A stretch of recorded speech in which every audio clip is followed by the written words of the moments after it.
waxaan yacni maaragtay dareemaynaa in hawshii dabada looga taagan yahay doorashooyinkii in la rabo in la yiraahdo waqtigii naguma filla in la rabo inaan dadku hadlin in la rabo inaan shaahi la gadan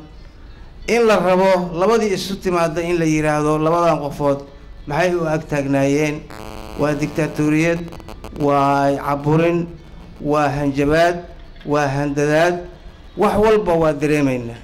waxaana la rabaa wax soo baxaya oo la rabo 2016 in dalkan ay u soo baxaan inay noqdaan wax hufan oo nadiif ah oo dadka Soomaaliyeed ka dhashay anagu ma doonayno wax yacni maaragtay meelo kale laga soo miinguuriyay ma doonayno talooyin la weydiinayo dibadaha ma doonayno wax yacni maaragtay aan fikirka Soomaaliyeed ku salaysnayn waxaan arkaynaa in ergooyinkii iyo dadkii la rabay in ay yacni maaragtay la diyaariyo saacadan aysan diyaar ahayn waxaan arkaynaa in yacni maaragtay arrintu ay tahay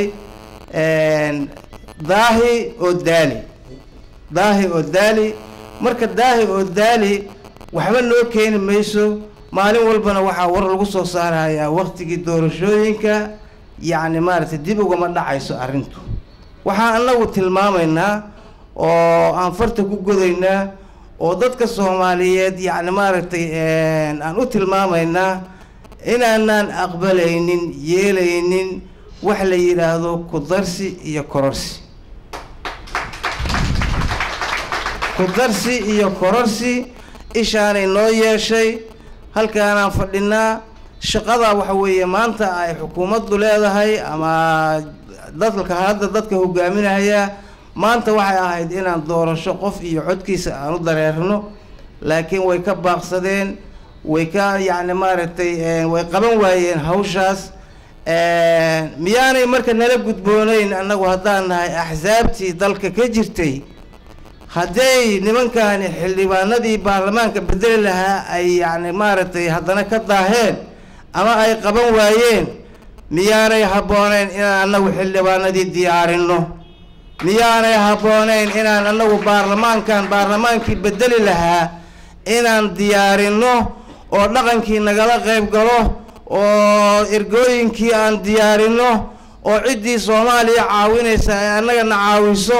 ilaa qoladana waa hurdaa dadkiina waa diideen inay hadlaan shaahi in la gato waa diideen miyaanay habboonayn hawshaas inaan qabanno aniga waxaan is leeyahay waa door aan yacni maaragtay leenahay